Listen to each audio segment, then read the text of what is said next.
Well, hello my lovelies, it's Murky Meg here.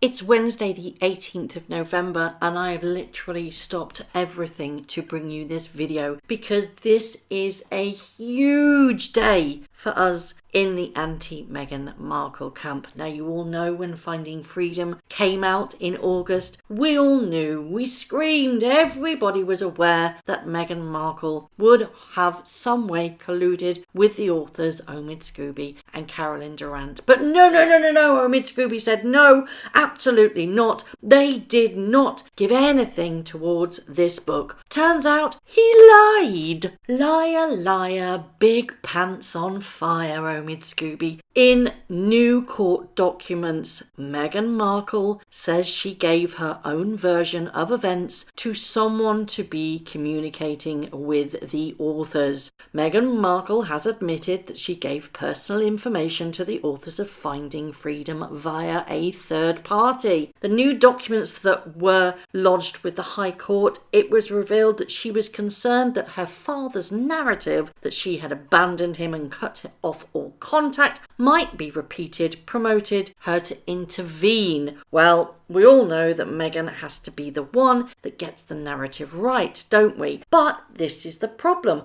Omid Scobie has signed an affidavit that was submitted to the court saying that he did not communicate with Meghan Markle. Now, here's the key. If he colluded or if he knew that this third party was in contact with Meghan Markle, does that mean that he knows that that information was from the Duchess? It's kind of stuck in my throat there calling it that. Gave him the information because, you know, it's kind of lying by admission really, isn't it? Apparently, Meghan says she gave her own version of events to somebody else to pass on, so the true position could be communicated to the authors to prevent any further misrepresentation. Meghan insists that she never spoke to Omid Scobie or Carolyn Durant about the book, but admits she does not know if Kensington Palace communication team provided any information on her behalf. Oh, come on. If you're taking this to court, you know who spoke to whom and where it went.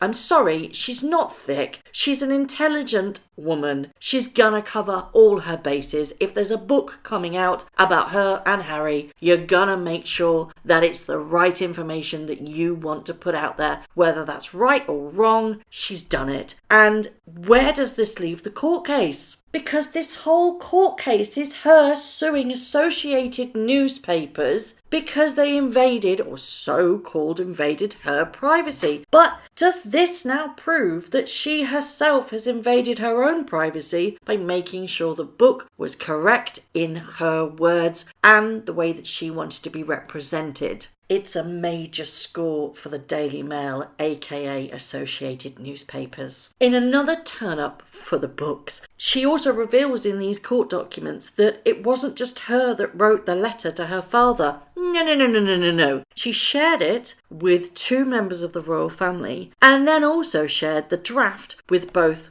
Harry and somebody called Jason Knaff. He was then the communications secretary. So that in itself kind of takes away the whole privacy element. It just gets even better, doesn't it? According to these documents, that Mr. Knaff provided feedback in the form of general ideas. I'm sorry, but if you've shared the letter with anybody but your husband, you are breaching your own privacy. You know, you've got to keep your circle tight, haven't you, Meghan? What I find interesting is that she's trying to cast doubt onto Kensington Palace because she said she did not know if the Kensington Palace communications team provided any information on her behalf to Omid Scobie and Carolyn Durant. Way to go throwing them under the bus, hey? But, you know, these things are easy to prove because email correspondence and everybody will be called into the court if they dispute this fact. We know that they will go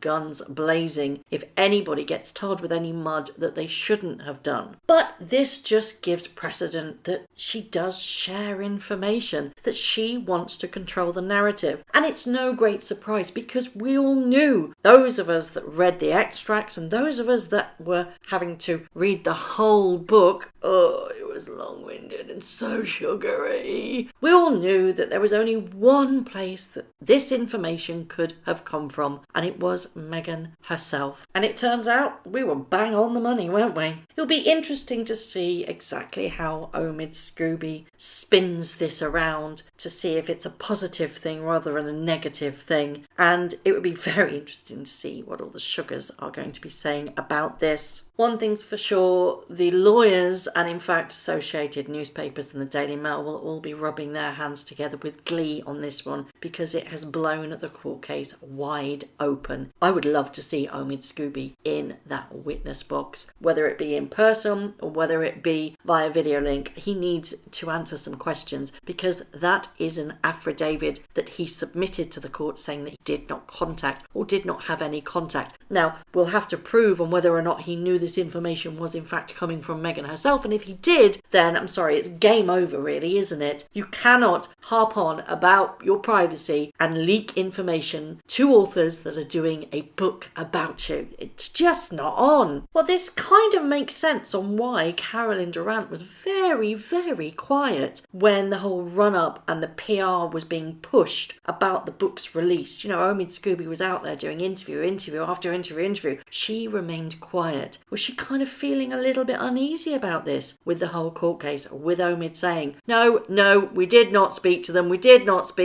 Was it her actual journalistic integrity saying, ooh, this could get a little bit tricky now. I'm just going to take a back seat and let's see where the chips fall. Whereas Omid Scobie, he's not really a journalist, is he? He says he's a royal editor at large, but come on, anybody could give that one title. There's no journalistic qualifications that he has ever released. I can't find any, and he's like a tight ship, really. Nobody knows why or how he got that job and what exactly it means, because he's extremely biased and sycophantic, isn't he? But could this be the reason why Carolyn actually took a step back and didn't do the PR and the press junkets and the articles and the interviews? It was all on Omid, and he's been very vocal that they did not speak to either Harry or Meghan.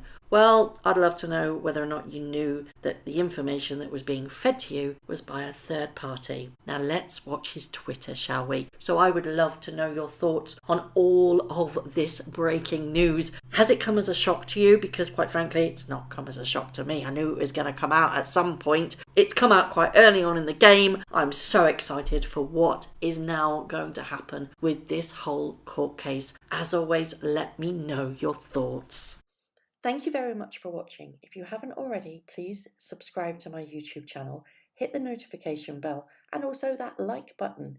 I'd like to take this opportunity to thank all of my followers for all the tips and all the emails, DMs that everybody sends to me. It really is greatly appreciated. So thank you very much for watching once again.